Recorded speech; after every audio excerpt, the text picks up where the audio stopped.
I'm glad to be here. I'm glad to know Matt, and I'm always happy for the opportunity not to speak and pontificate and give you all this knowledge and stuff like that, but to share.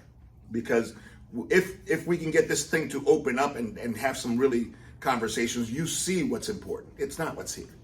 I just have this to kind of guide the thought process. We can shut it down now and just talk. We can do whatever. But when you're 65, you see things differently. I mean, imagine that you're born at the basement, and then as you go through the years, however long you're here on this planet, your perspective changes. Can I just say one thing real quick? Sure. He's 65 years old. This is the point of what he's going to tell you. There's a way you can live your life, your mindset, health-wise. This is 65 years old. Just let that sink in. And I was having this conversation with my sister yesterday. All of my cousins, which are sons of all my aunts, have died. 30s, 40s, and 50s. I'm the only one still standing. All the boys. Because I did a genetic test. And I've got every crappy genetic that you can measure. From obesity, insomnia, glucose, uric acid and kidney stones, blood pressure, name it. It's on my list. So I told my sister, I said, I'm just running from the Grim Reaper. And I ain't going down easy. I could invest in stocks, I could buy a boat, I invest in my health just to stay on board. I've been to the hospital 4 times this year. So life ain't what, if you think people are here or you see them on TV, we're talking about special forces, you see those guys with the berets and you go, wow. They're wow in a very, very narrow space in their life. I'm good at what I do, but I'm very good at what I do right here. I am flawed as hell, and from bad genetics to bad habits to moments of weakness, everywhere else, just like you. And everybody who steps up in here and you see them with the $3,000 suits, it's the same thing. It's the same thing, but we're in the world of social media where, with all due respect, David Goggins gets all the, the oxygen because he says, honey, I won't be back for a day. I'm running 100 miles. Just like that. And after the workout, he'll run, starts at 6, ends the next day. Okay? And, I've been through SEAL Team 6, I've been through Ranger, I've been through Dev Group, blah, blah, blah. And so you're 50 years old falling apart because you have destroyed your body to prove what? What are you running from, bro? I'm not impressed with that. Now, I'm not saying that I'm not impressed with him and that I give kudos to him, respect to him, and I'm glad that whatever he's done has maybe become a blueprint for some young boy that otherwise would be doing drugs or running 100 miles, let's go towards 100 miles. Drugs or trying to do SEAL Team 6, let's go try SEAL Team 6 instead of being destructive. But to be destructive is like saying, I've developed this incredible ability to control my circulation. You want to see? Watch. Boom! And I cut a finger off. I go, look, no bleeding. Want to try that one again? It's the same thing. You're destroying your body to prove what? The longer you run, the faster that thing chases you. So this is what I'm here to tell you. I happen to be standing, but I could be sitting next to you. So we're just going to have a conversation. I'm going to let you know more or less what I've gone through. Some of you are not 65, obviously. None of you. Maybe you're close. I'll be calling you Junior. Yeah? No, really? Yeah, 69. Oh, look at that. And we're still going. But anyways, I have a very normal life. I'm Cuban. I came to the United States when I was 7. The land of milk and honey. But what people have forgotten is you got to harvest the bees and got to milk the cows. They think you can just land here and it's milk and honey at the doorstep. No, brother. No. You got to come here. You're lucky to have the American way, which is this neighbor brings you a sofa, this neighbor brings you a dining room table, this neighbor brings you clothing for your boys, and before you know it, boom, you're integrated in American society. I just did that. I sponsored a family from Venezuela through Ecuador, and he was happy enough to, we started a foundation. We got him a place, we got him a car, we got him insurance, we got him a job, boom, they're running. And I wanted to do for him what this country did for me. So, normal kid, landed in California for a couple of years, did all of the little league sports. Then I kind of always loved combat. My heroes were always Samson and Tarzan. It wasn't, Superman, Aquaman. It was always men that had incredible physical abilities and always stood for justice. Always stood for something good. They were courageous and they displayed courage. We'll talk a little bit about that. Then came to Florida, went through high school, normal life, guys, just normal life. Me and my sister, a lot of sports, pre-med, engineering, 136 credits, no degree, started a band, 4 years, then opened up a bar, went bankrupt because drinking your profits is just not a good business plan. I discovered that one very quickly, and you can actually undo the business in about a year and a half if you take that approach. I can predict that with certain statistical certainty. So did that, went back to school. Very important question. Here I am, a massive hangover from a year and a half of drinking. I got a newborn. He woke me up. And now what do? Do I work at UPS? Do I go back to Florida Power and Light? I could have gotten that nice gig there. So what do? I'm 32 years old. I've done everything twice. Toured with a band. Okay? Toured with a band for 4 years. So I tried to do that thing. So I lived a good life. Did you tour with Carlos Santana? Is that what you told me? Huh? Did you do with Carlos Santana? Did you tour with the guitar player Santana? No, I'm not really. What's his name? That's just my name. No, the guitar player. Yes. Didn't you tour with him? No, I did not tour with him. I would have loved to have done that. I would have loved to have shaken his hand with Somebody else down here I know told me that. No, but you But- were involved in music, right? Yes, I toured with the band for 4 years before the bar. So anywho, that's I tried all that, and then I asked myself a very important question. So if whenever you're at a road, crossroads, and you're not sure what to do, always ask this: what was I doing when I was at my happiest moment in my life? And happy means not happy, what you think is happy. You're at a party, you're happy. No, where you feel you have meaning, where you feel you're respected, where you feel you're among you're usually around like-minded people for some reason. You're never in environments where you're like, I don't belong here. You have this aura. When you're happy, you have this thing that you're always in a good place, around good people, doing things you like. People respect you. People ask you for things, which makes you feel valuable. They look up to you, which makes you feel valuable and secure. That. And I said, fitness. I was always in a gym. I was not in a band. I did that because I love music. And to tell you the truth, I thought I was going to get rich. I thought I was going to hit it because I had the right formula. And I didn't. But it was for the money. It was for the fame. It wasn't for the music. Okay? But when I went into fitness, that was the Samson and Tarzan stuff when I was a little kid. That was going to a boxing match and having the guy who fought for the main event give me his gloves, which happened when I was 6. And I was like, these gloves, I slept with the gloves and shit, So when that happens, you go, oh yeah, that's what I got to get into. Went to Florida Atlantic, signed up for the exercise science, and the rest was history. Bachelor's in 3 semesters, master's in 3 semesters, not even a year. Then a PhD run short of my dissertation. I'll get it before I die. But the PhD is not important. It's producing PhD material that's important. The title is irrelevant. I think 18, 19 books, that's PhD material there. I've written 33 scientific papers, not 300 like the main guys, but enough to say, I know what the scientific method is. I've been involved in it and currently still involved. So that's my thing. I opened up IHP, bang, 23 years. We're the oldest gym in Boca, and it's not a gym. It's not a gym. And now I want to share with you what I'm learning at 65. It's like, why is this place special? Why is this place special? And I hear about the problems that my wife has at the 50, now this year I think they're going to do almost $70 million a year. And they're having adolescent problems. And I've got 23, 25, and 27-year-olds, and I don't have those problems. what is it about IHP? And everybody tells me. I had a conversation yesterday with a client. When I come here, I feel different.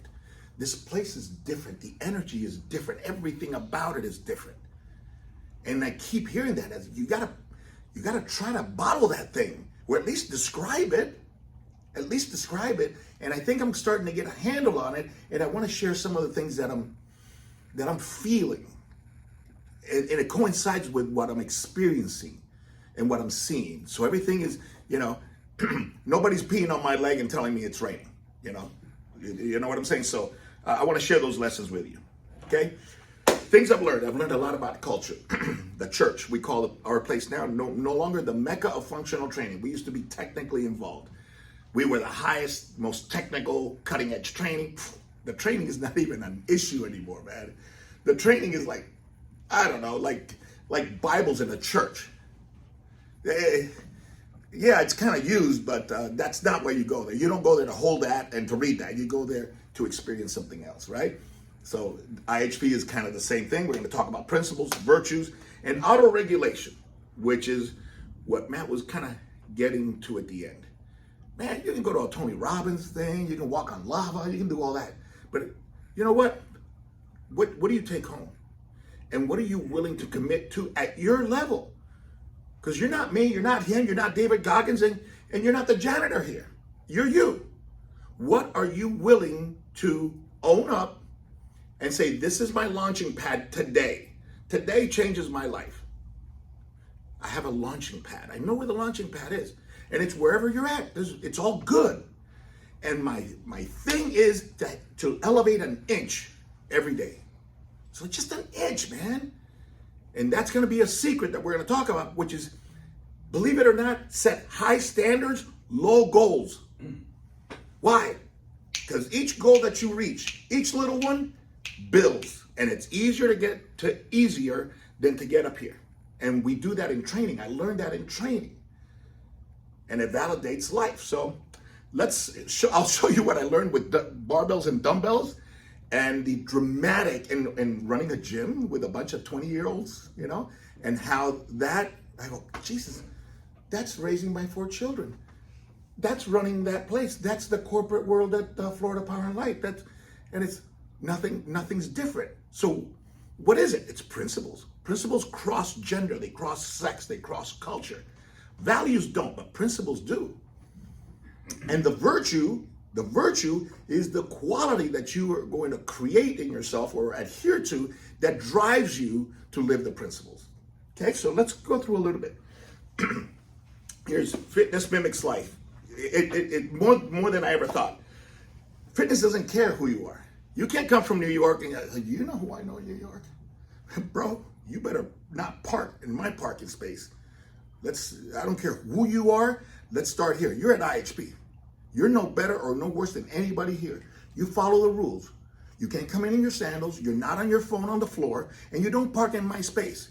And it's not because it's my space. It's because it's a rule.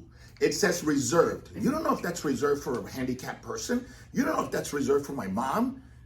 You don't know what it's reserved for. It says reserved. Why would you think that it doesn't apply to you? Kind of like that. And when you set those boundaries, you know what? The assholes don't stick. It's not like you push them away. It's like Scotch Guard. It's effortless. They go, you know what? I don't think I can pull rank here. I don't think they're gonna appreciate who I am here. I best go to Lifetime.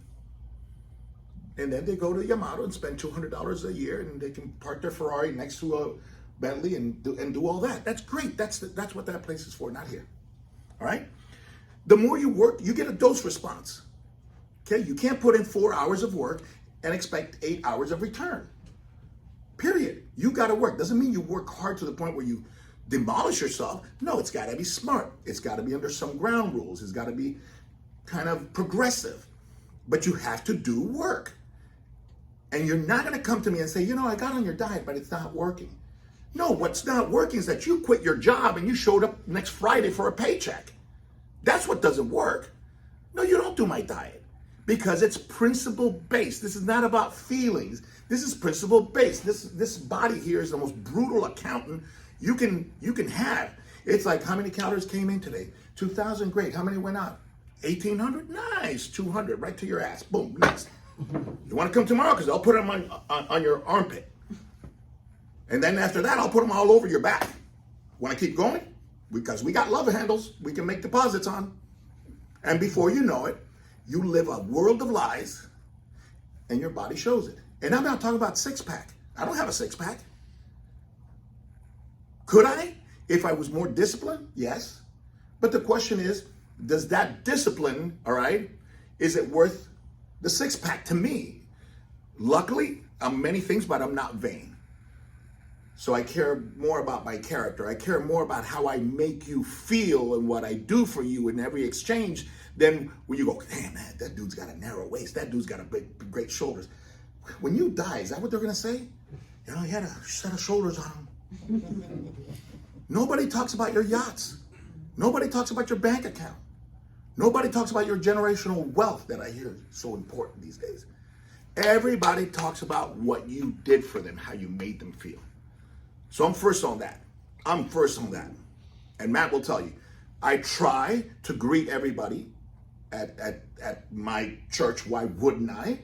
You know, if you make eye contact, you better say hello. That's a rule. Better say hello. If you're within 3 feet, you should shake hands.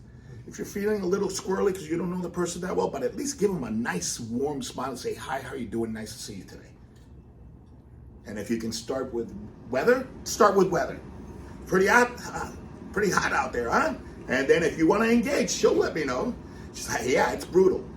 If she doesn't, she's reserved, she'll tell me, yeah, it's very hot. And then I respect that. Cool, all right? But nothing is guaranteed. You can work your ass off, but you know what you're still a captive to, a prisoner of? Genetics. Because if you're 5'6", you ain't gonna be 6 foot tall. If you're one of those shredded guys that I hate that can eat donuts every day and they've got veins going down their abs, not many of them, but there are, God bless them. I ain't that guy. And no matter how much I work, I can stay there for a week, for a month maybe, but I can't sustain that kind of stuff for a lifetime. I can't. The lifestyle would ruin me, would make me miserable, right? Okay, so it's merit-based. Merit-based. And one of the things I see society getting away from, and we won't get into politics, is it's about feelings. It's about fair. It's about, well, if there's 30% of the population is X people, then 30% of pilots should be X people, 30% of presidents should be X people, 30% of garbage people. No. You want to know why? Because that kind of stuff lowers excellence. Forget X percentage. No, I need this job done. You got to ruck to do this job. You got to ruck with 80 pounds. Sorry to those that weigh 125. Sorry to those who have flat feet. Sorry to those who are soft. You got to ruck 10 miles with 80 pounds on your back. Can you do it? Because sometimes you may have to carry somebody that weighs $150, $160, 200 yards for their life. So bare minimum, this is what's going to require. And you're going to do that on no sleep and very little food. Pissed off. And if we can do it, I'll freeze you as well. Can you do that? I'm not going to lower the standards because the 30% that I'm trying to adhere to are small people. No. Fitness is merit-based, and we understand that there's genetics, and you're going to have limitations, and we call it the genetic bandwidth. And there's more genetics you can't see and measure than there's genetics that you can see and measure. How about that? Because everybody says genetics, hair, height, weight, color of eyes. No, it's what you find funny is genetic. What you fear is genetic. Your sense of fairness, all your attributes, all of it, from sympathy, compassion, forgiveness, all of that has a genetic bandwidth in you. We call it personality. Now, you can work, but you're not going to exceed that genetic bandwidth unless you pay dearly. All right? Running a gym and running a home. All my children have worked at the gym.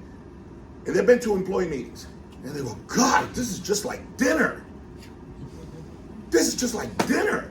This is like, my God, this is like the drive school. I go, sometimes I got 7 minutes to teach you about life. I'm taking them. Sorry. If you want to see it as a lecture, great. One day you will understand that that's being a father. It's my job to give you direction. It's my job to say, where's north? There's north. I'm not telling you how to walk north, I'm telling you there's north. And when you start heading west and telling me and trying to pee on my leg and tell me and trying to tell me that west is north, I'm going, no, but you don't know. No, and no. That's north. And if you don't understand it, guess what? You're walking in that direction until you do. Because that's my job to protect you. It's my job. And I got my children doing great. I got one that's, always have one that takes a little longer, but Rio that runs the gym took the longest. I think he at the end of the day, he'll take the longest because he took after me. Man, I'm 32 years old. I'm still trying to find my way in a band, getting drunk every day. Come on. And I'm going to expect my children to have it together at 21? My children are way ahead of me. But I got one that's not as fast as the other three, right? Or as the other two. And he and I are always butting heads. Because he's, he knows everything. Because he's 22. And he's peeing on my leg. He goes, that's not pee, Dad. That's fresh rain. I go, no, bro, that's pee, and it's your pee. And we ain't doing that. So don't call me with that conversation anymore. All right? And when he calls me and he needs something, I give him the dad benefit. Sometimes it's $200. Because when there's a hurricane and he doesn't have gas, that's not the time to teach him. The time to teach him is when I get him here next to me. Now I'm going to lecture his ass. But right now, at 1 o'clock in the morning, you don't have gas, and you don't even know there's a hurricane coming in your direction. Are you stupid? Yes, they are. I go, well, he goes, thank you, Dad, because I know that I've let you down. I said, you haven't let me down, son. You've gone through your things. But I tell him this: a father's love supersedes a child's stupidity. A father's love will always supersede your stupidity.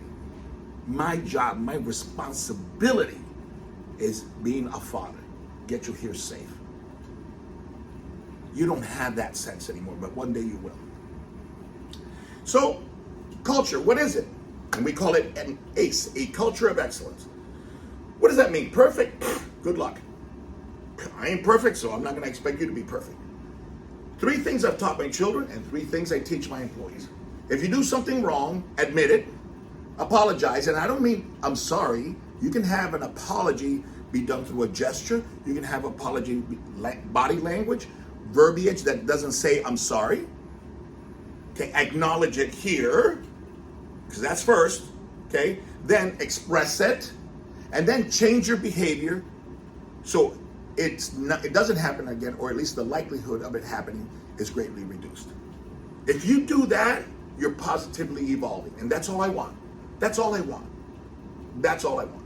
So you got to have a clear vision, and now I see the things that I've done at IHP that haven't been done at the $70 million a year company, and I see the problems they're running into and the problems I don't run into. I'm going, okay, we're doing something right. Maybe not all of it, but we have done something right where 20-year-olds don't have these issues, and they know to respect the place. Okay, establish clear vision. They don't have operating manuals for positions. How are you gonna? They should know. They should know. That's like saying you have policies, so you shouldn't have behavioral problems because they're clearly written. I'm going, yeah. So is red light means stop, and 55 means don't go over 55. There's clear rules there. Everybody knows them. Who does 55 at I-95? Nobody. Does everybody stop for the red light? No, because you're dealing with humans.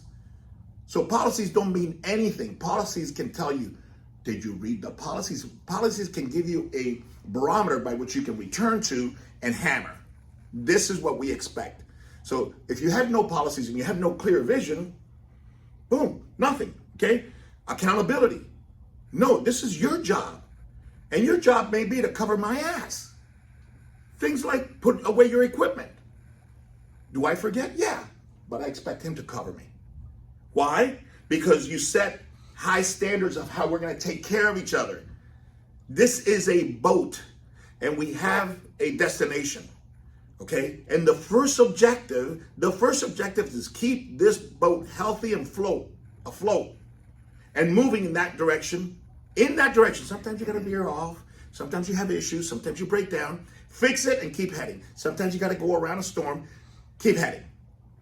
So you have to have clear vision. And the clear vision could be, guys, we need to do this company right. Not because I want to become rich, because I ain't going to become rich with this company anyways. Because this is our boat. This company is where you spend 8 hours, 6 hours a day. This company is what allows you to pay your car. This company is good for you. You come in here, you don't feel threatened. You feel motivated because you know he's got your back, I got his back. We're always joking around. If there's something wrong with him, I'm calling him. I'm calling him. Can I get you anything? The team's calling him. Do you need medication? Do you need chicken soup? There's a great chicken soup at Las Fajitas, bro. I can be in your house in 15 minutes. He's going to say, no, I don't need anything. But he's going to know that he's there. He's actually done this when I've been sick. Without a doubt. It's actually true. Without a doubt. But, you know, guys, you got, and ladies, you got to live your shit. Just can't talk it. This ain't social media. You got to live that. Can I jump in for a second? Sure. Some of you guys that have been here for longer, does stuff sound familiar to you? I haven't seen his presentation, and I did not know what he was going to talk about specifically. But you begin to see a pattern where people that are leaders, that are owners of businesses or whatever, but when you have a certain sense of what a culture should be because you learn from other people or maybe from your mistakes, you guys are seeing a pattern. We say the same thing but a different way, but it's the same thing. Yeah. You're picking up on it. You've been here. Maybe you've heard it for a little bit, Drayson. You've heard me, right? So put the pieces together. I mean, Tim talks about the same stuff in a different way also, but it's all the same messaging, right? Especially the excellence. He mentioned it, I talk about it every day, I'll talk about it again in about an hour. Right? So just this is the message to you guys. That's right. These are some of the keys to success, not just financially, but in life. And it's just jumping out at me because we talk about the same stuff. And I didn't know you were gonna say this stuff. But why? Why to the people that have ascended somewhere on this hotel, whether it's 30th floor, 20th floor, 18th floor, it's just ascending. How come as they ascend, they all talk about the same thing? Because they are principles. Principles are natural laws that if you break, bad shit happens. You can't break a principle and expect a good outcome. You may get a short good outcome, but it's coming on you. And principles don't change. Gravity doesn't change. Truth doesn't change. Compassion doesn't change. Responsibility doesn't change. And if you're not any of those things, you will have hell to pay at some point. It's going to come back on you. Values are different. Whether I get married at 16 or 20, should I be a virgin or not? Those are values. How do I punish somebody for a crime? Over there they stone. Over here they put you in jail. Over here, those are all values. That can change. But principles can't change because they're natural laws. They call it the law of the harvest. If you don't plant that seed at the right season, you can't come 2 weeks away from harvesting. Is there a magic soil with a magic seed with magic water that I can plant now and violate all the natural principles of harvest and have this thing in 2 weeks? They'll go, nope, you missed the boat. You have to be proactive. You have to do that 3 months out, 4 months out. All right, so you got to invest in your people and not invest money. This is huge. We don't do this. I give them this every Tuesday. This every Tuesday. I give them those family lectures every Tuesday. I give them what I'm talking to you about every Tuesday. Every Tuesday, okay? Celebrate success, high fives, celebrate birthdays, celebrate records, give them a little something. And it's not money. It's attention. It's recognition. And it doesn't even have to be public. I can just go ask him to be in my office and say, man, I always tell you that I love you and everything, but dude, I love you because, and I've seen such growth, and I'm very happy that you're here, and I'm very happy to have witnessed your development. This is awesome. Hug. What is that worth? You want that, or you want a $50 Starbucks card? It's a lot easier to give them the $50. It's a lot easier. Okay? Promote health and well-being, okay, because we'll talk about why. And then lead by example. And it doesn't mean that you're perfect. It doesn't mean you always wear the right thing or say the right thing. No, it means that when you're not perfect, you go, you know what, I could do better. I could do better, and I'm going to do better. And call yourself out for things that you could do better that you're not. You might have the reasons. Fine. Overcome the reasons and do a little thing like that. Maybe not much, but like that. Start tomorrow. or start today. Start a diet, start it today. Start dinner. You're going to start to walk, start today. After dinner, walk 15 minutes. Start today, not tomorrow. Because tomorrow becomes Monday, Monday never comes. TNT. Huh? TNT. We call it today, not tomorrow. I love it. I love it. See? TNT. Principles and virtues. Principles are natural laws. And the virtues are the aptitudes or the skills or the characteristics that you adopt and you develop to get to stay on those principles. That's the difference. Virtue, Jordan Peterson, big fan. We're going to close with him because he's just, he's my guru now, you know? So he says, everybody should be the most dangerous individual they could become. So you're advocating violence and viciousness? No, I'm advocating competency. I'm advocating the ability, like martial arts. You train your hands, hand conditioning, so you can hit anything and it doesn't hurt. So you can fight. You train techniques. You train devastating stuff. And then what? You sharpen that sword. You make that blade the most dangerous blade you can make it. And then what? You sheath the blade. He goes, the virtue comes not in anything else but having the violence and not using it. The more violent you become, or capacity for violence you have, and the more peaceful you become, there's your virtue. If you're peaceful because that's all you can be, that's not virtuous. You're just weak. And weak people are useless. Sorry. You can't put a weak person to lead a brigade. You can't put a weak person at the head of a village. You can't put the weakest hunter at the head of the hunting crew. You put your strongest person there. And the weak one gets to, I don't know, go get water from the well or something like that. It is what it is. It's merit. I'm sorry you were born weak, so you either have the ability to get out of that weak zone, and if you do or don't because of genetics or choice, then I'm sorry, there's a place for you in society. And it's called the bottom of the barrel. I'm sorry. But it is what it is, okay? Yes, sir. I love that. Oh. Confronting courage. Confronting fear. These are principles and virtues. Confronting fear, principle. Courage is the virtue. Okay? And courage can't exist without fear. The more courage you need is because there's the highest risk possible. And I found this out this year. All my life, you're really a chicken shit. Because I wished before every fight, before every wrestling, kickboxing, before I had to go in and do battle at the level that I did, I swear to God, I wish that God would smash an airplane into the event and not hurt anybody. Because I didn't want to do it today. I wanted to do it tomorrow. Just whatever it is I do. I can't fight. I can't move my friggin' legs. How am I going to fight? The fear was that bad. And I thought I was always really a coward. A coward that overcame the cowardness, until I heard Mike Tyson on his Get Ready for Jake Paul thing. Fear is my friend. I love fear. Fear allows me to reach my highest potential. Fear of failing is an illusion. Yeah. Fear is an illusion, but we have to have desire. We have to have something that pushes us. Fear pushes us. And he was talking, I think, with Hannity or maybe even Joe Rogan. And he says, no, I'm scared shitless.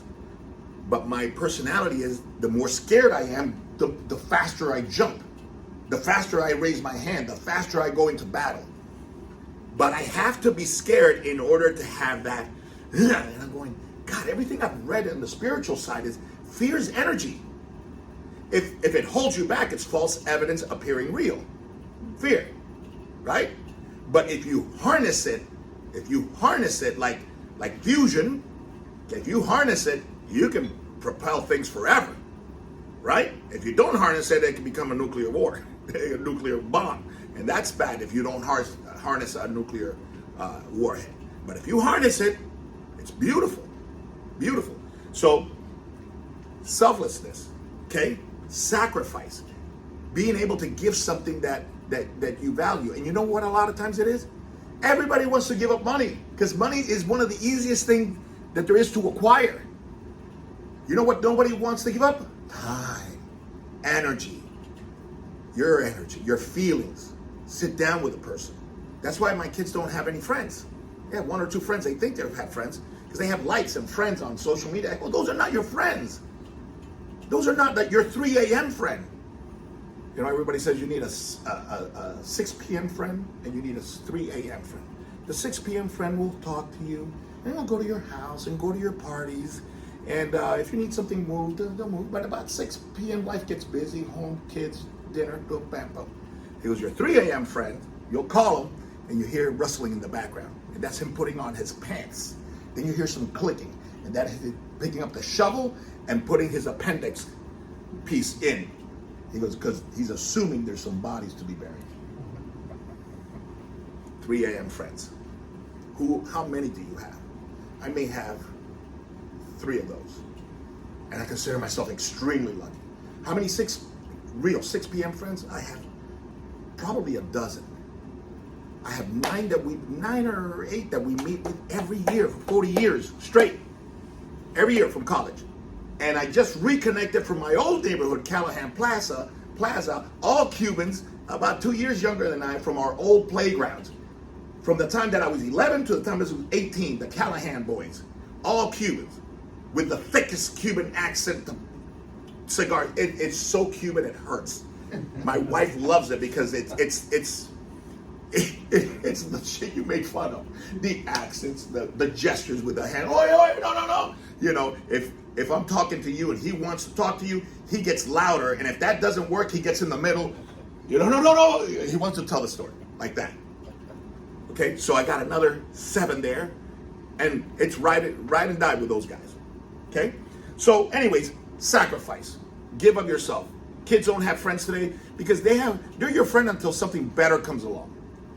If they're going to just hang out with you because you lost your boyfriend, and they're going to hang out with you on Friday night, you know, now we're going to go, you don't want to go anywhere, just going to have pizza, watch a movie. And all of a sudden, he invites me to, I got some free tickets to see whatever band. Me make the phone, I can't go today, I got a concert. That's not a friend. That's not a friend. A friend will give up those tickets and my time with her. That's a friend. And that's not even known. And how do you learn that? You got to sacrifice time. You got to sacrifice money. You got to sacrifice energy. You got to have courage to sit in a gym. If you're out of shape, walking into a gym, that's some fear shit, man, in a lot of people. Because everybody's there is on their best behavior. Everybody's there propped up, good posture, banging stuff. At least dedicated to getting better. And you're sitting there going, when you show up, everything about you says, I've done nothing for 20, 30 years. I have been ignorant. I have procrastinated and I have not looked at the obvious and even paid any attention. That's a big statement. And although you can't verbalize it, you feel it. And that's why you don't go into the gym. But you finally get there. That takes courage. Now you gotta sacrifice something. You gotta sacrifice money. You gotta sacrifice time. You gotta sacrifice maybe taking the kids to soccer. You gotta sacrifice something. Consistent. You can't be one day and you can't go 4 straight days and have it by Friday. So sorry, this is not prime. You know? So you learn discipline. Discipline is staying the course. Does that mean straight line? No, it means stay the course. There's gonna be shit. There's gonna be shit. Bam, God, boom. You know? This is not the best shape I've been in. I just had a prostate procedure about 2 weeks ago. I'm still bleeding. But I'm in the gym. Do I look like I would like to? No. Has life taken me a little bit off the path that I wanted to be on? Yes. But rest assured that I will exercise discipline and stay in with my doc. Hey, doc, I'm still bleeding a little bit. Okay, don't do this, don't do that. That's normal. Don't worry about it. Okay, fine. Moving forward. Stay the course. Stay the course. And then you have persistence, perseverance. Meaning no matter what happens, stay the course when life takes you off the course. The discipline is, I'm going to stay here. I'm not going to move vastly. I'm going to stay here. Okay? This is the grind. Shit. God. Oh, how unfortunate. And this is what keeps you from being the victim. You got to persevere. Right foot, left foot, repeat. Yes, is shit happening? Yeah. Is it what you want? Yeah. It's not. It's not what you want. Is it out of your control? Yeah. Okay, so that's the time that most people go into that victimhood. Poor me. You go into poor me, it's bad stuff. And delayed gratification. It ain't gonna happen by Friday, baby. Sorry. No matter how hard you work from Monday through Thursday, you're not gonna take off 10 fat pounds by Friday. Now, you can drop 20 pounds like my fighters. They dropped 20 pounds. We were talking about it yesterday. Their new waterlogging methods. They dehydrate. They only stay dehydrated. How things have changed from the time I was fighting.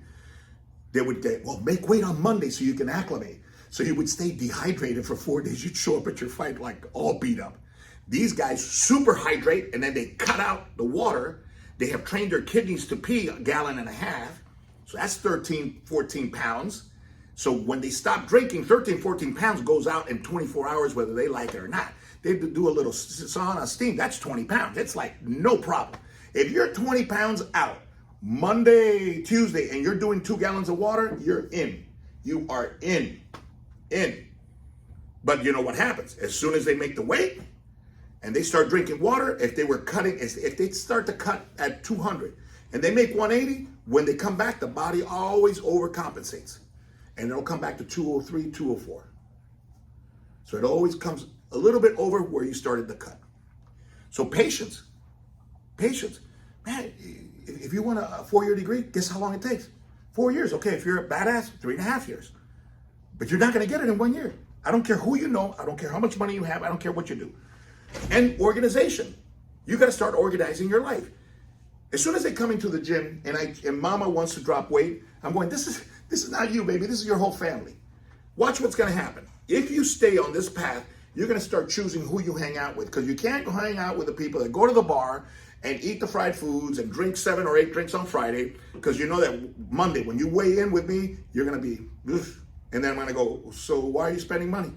If what you want to do is go out and drink the weekends, then just be fit. Just be fit. Don't worry about nothing.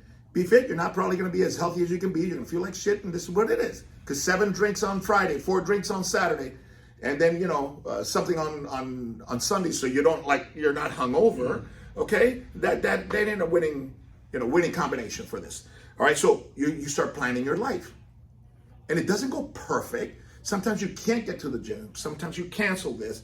You get visits from out of town. You have to go out of town. You get sick. Things happen, and it doesn't go well. But you got to go back next. Boom, I'm back on the horse tomorrow. Can't go to the gym? No problem. Tomorrow I'll walk an extra 20 minutes. I'll do an extra bike ride. Whatever it is. Make up for it. Treat fitness the way you treat your credit cards. If you have a heavy month on the credit card, what do you do next week or next month? You go easy on the credit card and you try to pay that off. It's the same thing. It's just you don't keep spending, because then what happens? The credit cards get to $10,000. They're charging 30%, and now you're screwed. Now, your old payment is now interest. Got it? The body's the same way. Fitness is the same way. Dieting is the same way. Okay, my favorite strategy, touching the curtain. Touching the curtain started with the SEAL Team 6. I had a great honor of training the dev group, SEAL Team 6, and all of them went through the gym. I don't know who it was, but I got pictures of those that claim of who shot bin Laden, the Somali team. I got the flag that went into Saddam Hussein's castle to help Delta Force come out. So I've been very fortunate to train these guys and learn from them, because I learned so much from them. Touch the curtain. If you hit like 95%, okay, it's not your 100, 95%, I'm going, okay, don't break your record. You got to that? That was hard, right? Okay. All I want you to do is repeat that. And we're going to repeat it without drama. We're going to repeat it with the next cue. Relaxing your face, and we'll talk about that. So I want 95% to become the norm. Okay? We got time. So what happens is, by 95% becoming the norm, your theoretical 100 goes up. And then you go to 95% of that. Your 95% becomes 80 pounds, 85 pounds, 90 pounds, 100 pounds. It'll go up. So we follow, okay, the adaptation. We let the adaptation occur, and then we've come up behind it. Instead of trying to break records and abuse the body. No. We're going to come underneath it and kind of push it like a wave. We're going to normalize 95 and then normalize 95 again, but your 95 will be better than the previous. So your 100 goes up. Got it? So instead of chasing the 100 that you don't know and risking yourself up for failure and all that, there's lessons to be learned there. I'd rather learn other lessons. Okay? Why? This gets you to where you need to be a lot easier. It's more pleasurable because you build on success. If you got there, we're going to touch the curtain. Well, why that? Your limit is a brick wall. What if I told you that that brick wall was a curtain with bricks painted on it? Okay? Just touch the curtain. When you touch the curtain, you'll see that it gives a little bit. That's your extra second. That's your extra pound. That's your extra rep. And it'll happen naturally. So if we had a hard day on Tuesday, Wednesday, then we go, Coach, are we going to touch the curtain today? That's the way we talked. Touch the curtain.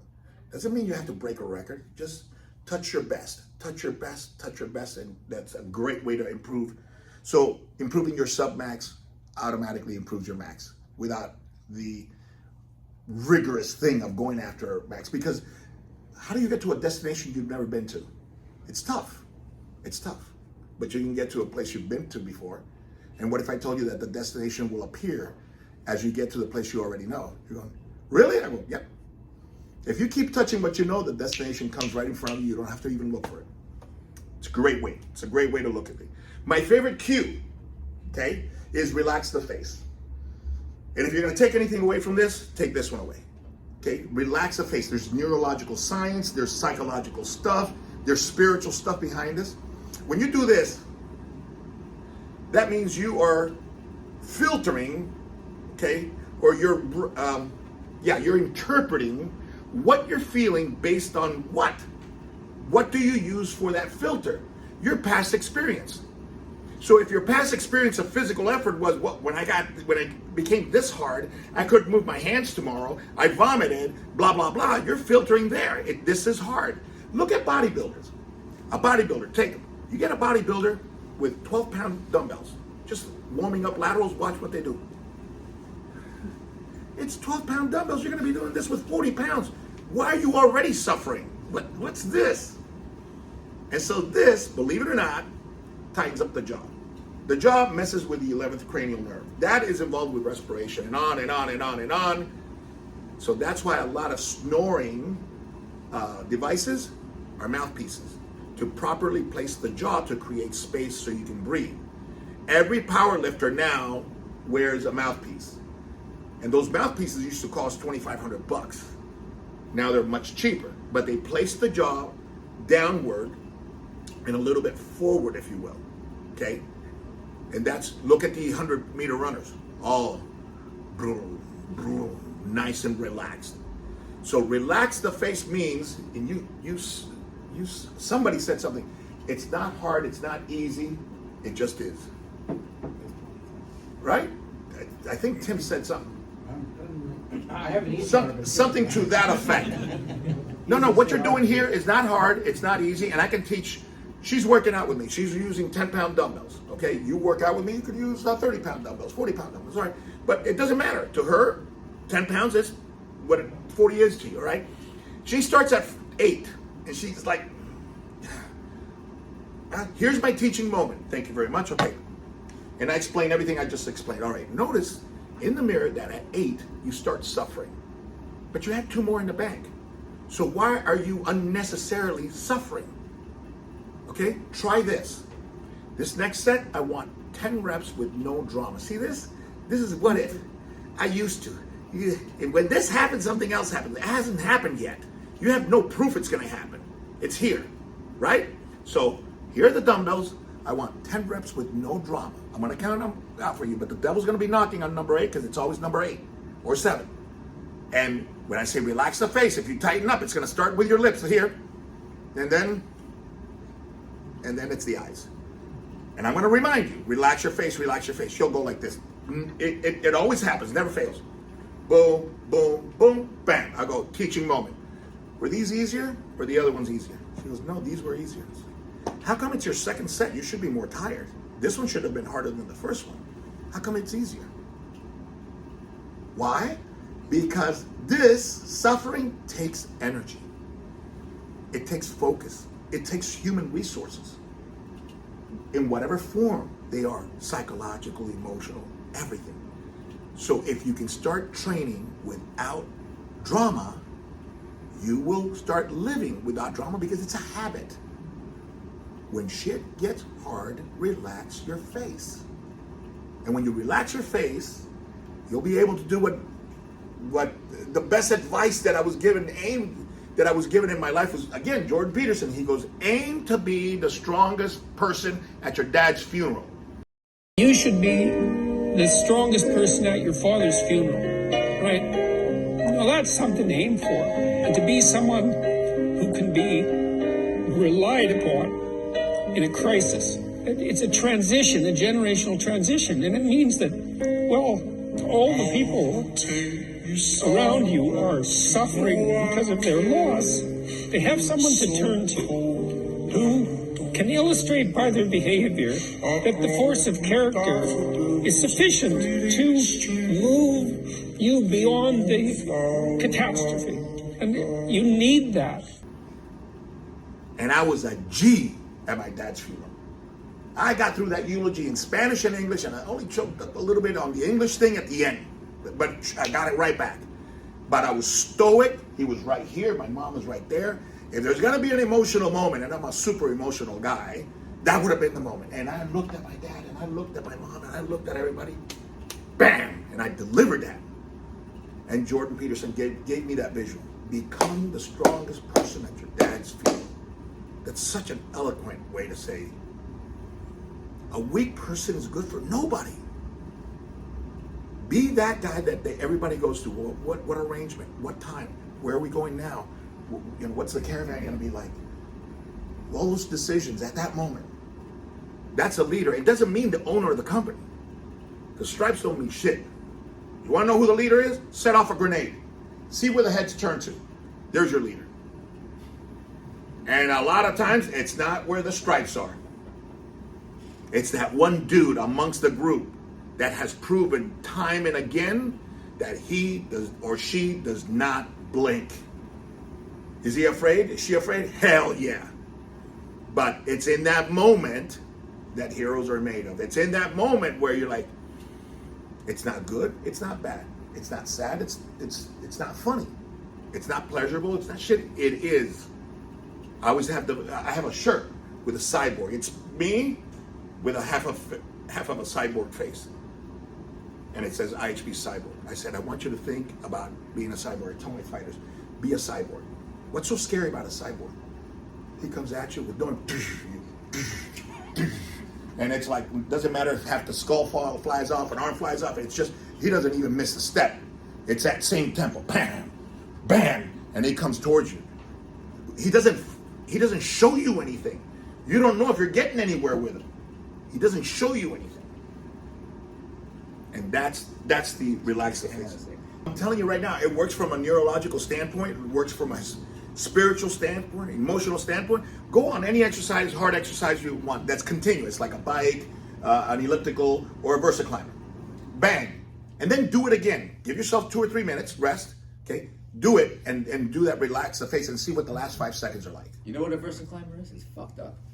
You got your feet on it like a Stairmaster, you got your arms on it, and you're going as fast as you can. Yeah, 30 seconds I do it in the gym, I can't even move. Yeah. Fucked up for a half hour after that. Yes. When I went to do the interview at your gym and I saw that quote, relax your face, I tried it. I started doing stairs, and when the body started saying, get gritty because you're getting tired and stuff, I said, no, relax the face. And I noticed that the difference was it's like a mastery over the body, because most people would do it unconsciously. A what? A mastery over the body. Mastery. Yes. Because your body wants to do it. It wants to be like stressed out. But I was like, relax the face. Doesn't matter how tired you are. And it was like a mastery over the body itself. I think the masteries over the body will be the result of neutralizing the interpretation of reality. So, because it's how you interpret the now that dictates the body. It's a wet dream. Right, yeah. Nothing happens with the body's there. You're there by yourself. You're sleeping. Yet something happened. Or a nightmare. You wake up, you're drenched, you're crying, your heart rate's through the roof, Nothing happened. You were laying there. So the result is mastery over the body, because what you're doing is you're mastering, you're neutralizing, not even mastering. Because remember, mastering implies that you're capturing, that you're oppressing, that you're pushing down. It's like meditation. You can't push thoughts out of your mind. You've lost the meditation. The meditation is the ability to let it go. And if something comes, you don't react to it, you let it pass, like a float in a parade. It's funny you say that. I learned that in Pilates because it teaches you to relax, and it starts with your eyes, with your eyebrows, with your cheeks, with your lips, Yep. and then you virtually just go completely down your body, Yes. until you just limp. And, How cool. and it is amazing. How coincidental in that Yeah. it starts from the face. Right. And certain stretches that you think you can't do because you're so tense, Yes. you're tensing up and you're not relaxing those muscles. And once you relax those muscles, you'll be surprised how Yes. that flexibility comes. Yes, Yeah. yes, yes, and yes. Yeah. I have a question about the relax your face. Does that apply toward handling your emotions when you have an issue? 100. So 100. You try not to show your emotions on your face, and you'll react better to the Okay. First of all, reactive face is a physical cue that most people understand and can try to follow.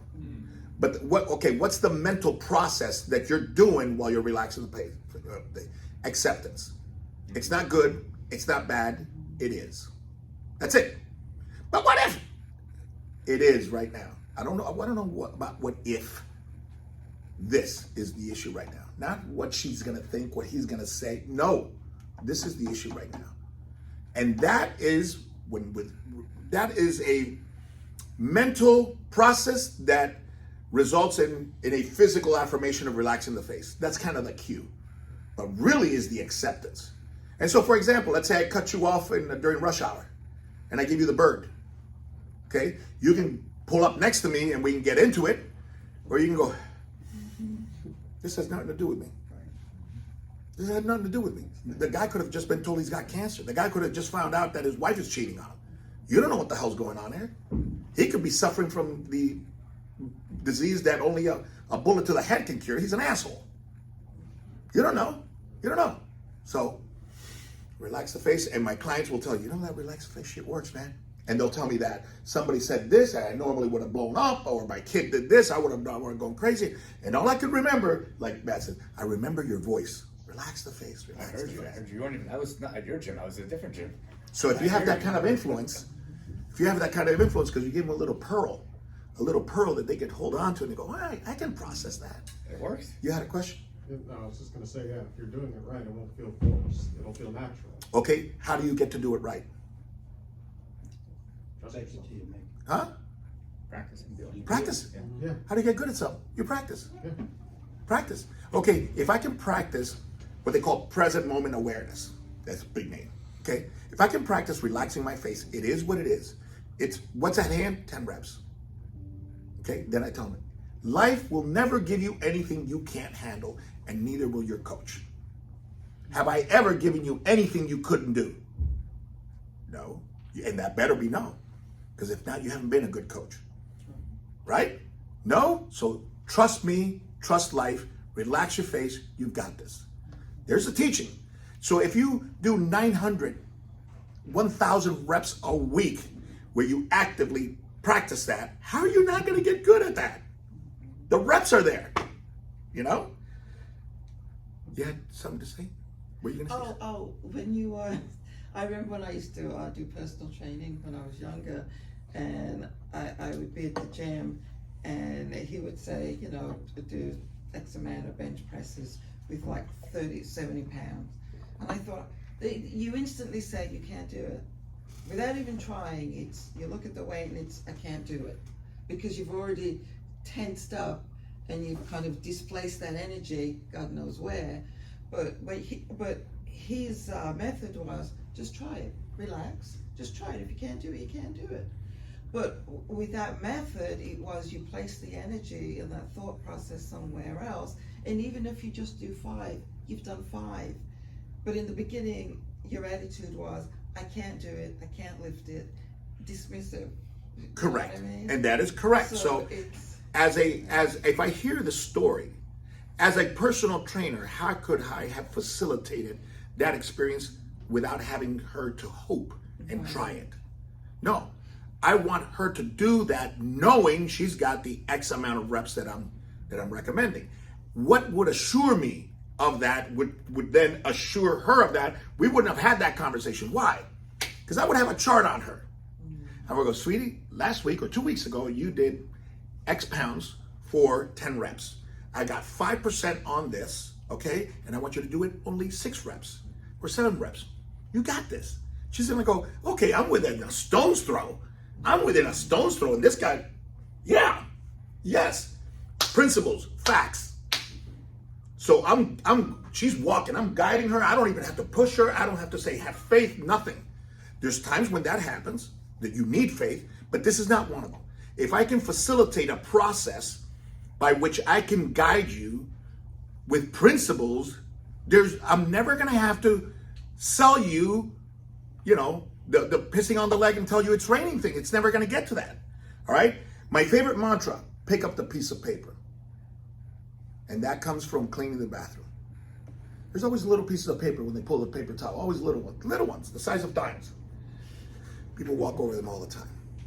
I go, you think that I'm asking you to clean up the men's bathroom? No. You see me, I'll pick it up. I will not leave my men's bathroom with the mirrors not looking clean, the countertops wiped down, okay? And since I use the urinals, there ain't gonna be no curlies. It is spotless. Because this is my place, man. If I invite you to my house, what's the one thing I know that's gonna be clean? The bathroom. He's gonna pee in my bathroom.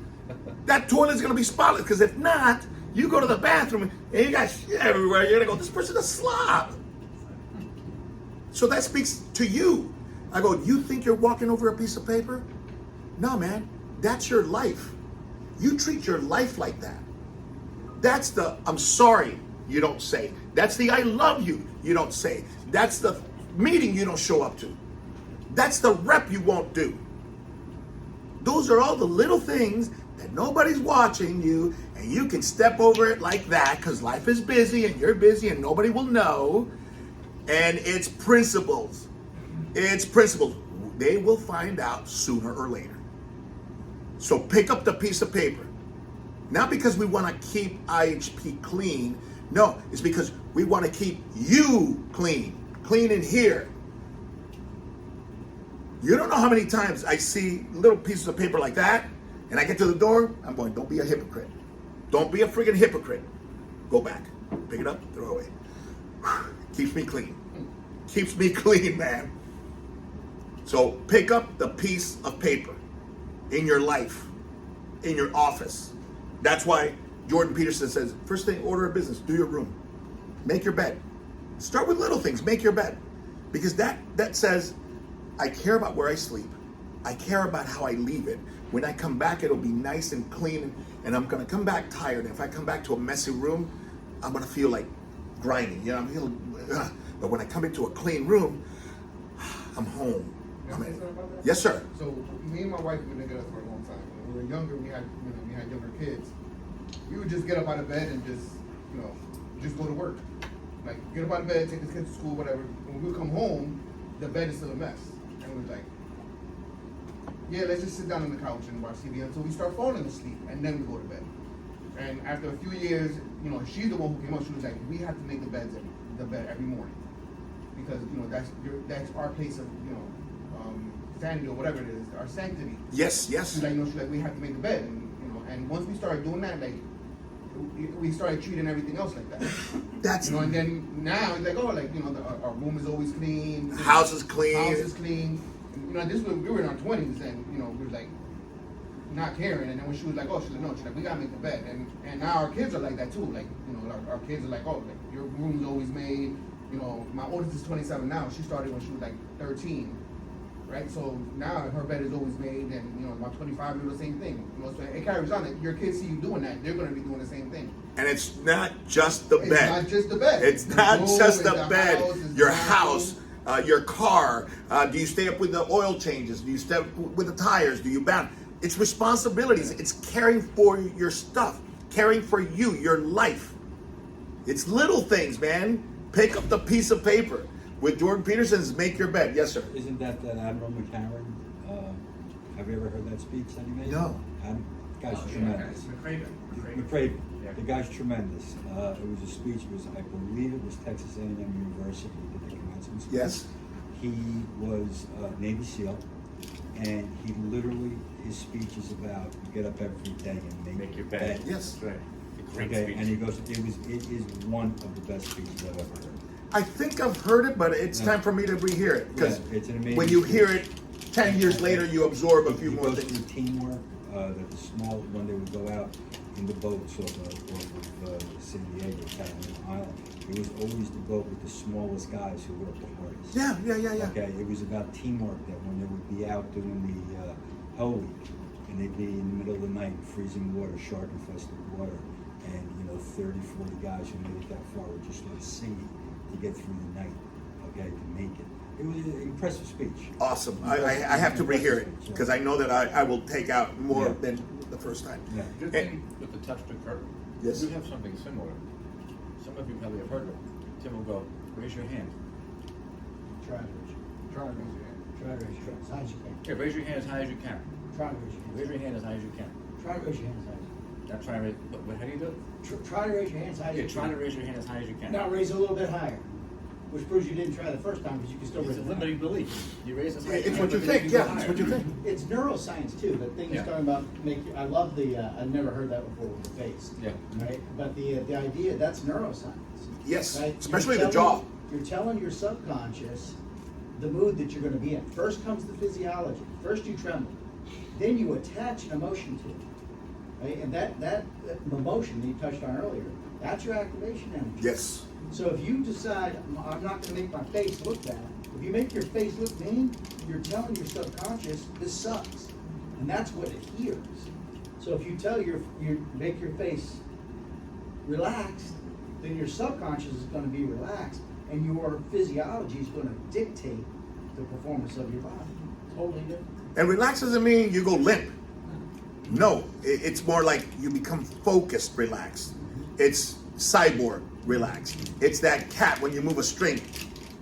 I mean, I love that expression. I love that face because it captures what I'm trying to convey. And everybody's seen a cat when you move a little string. I mean, they're worse than dogs. Cats are like, bam, and they freeze, and you can just see they almost go cross-eyed. I go, that's what I need. That's what I need from you. And when I see them, you can see the facial expression. I tell them, hey, welcome. We're glad to have you. We're glad that you finally made it. Really, seriously. 6 years. 6 years ago. In person, There he is. All right, so pick up the piece of paper is my favorite mantra. You know, it's like I asked somebody, do you not steal because there's a camera, or do you not steal because morally you're compelled not to be a thief? That's a good question. If there was no camera, would you steal then? Would you steal if you needed it? Would you steal if you wanted it? But when there's a camera there, you won't. Then you're not auto-regulated. You're not guided by your morals. You're guided by circumstance. And pick up the piece of paper means auto-regulation. Why? Because this is my man. 30 seconds. I will do good no matter what. No matter what happens to me. I will do good no matter what happens to me. It's absolute rejection of the idea of being a victim. It's like no matter how much suffering comes my way, no matter how much undeserved suffering comes my way, undeserved and unjust, let's say, in spite of my innocence, I will not lose faith and I will do good. That's it. That's all I got for you guys. I will do good.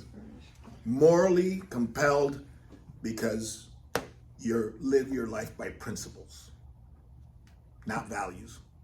Facts, not feelings. And if you do that, you're just going to get better every day. And I don't want perfection. I don't ask for perfection. I ask for correction. Not perfection, correction. Love it. That's it.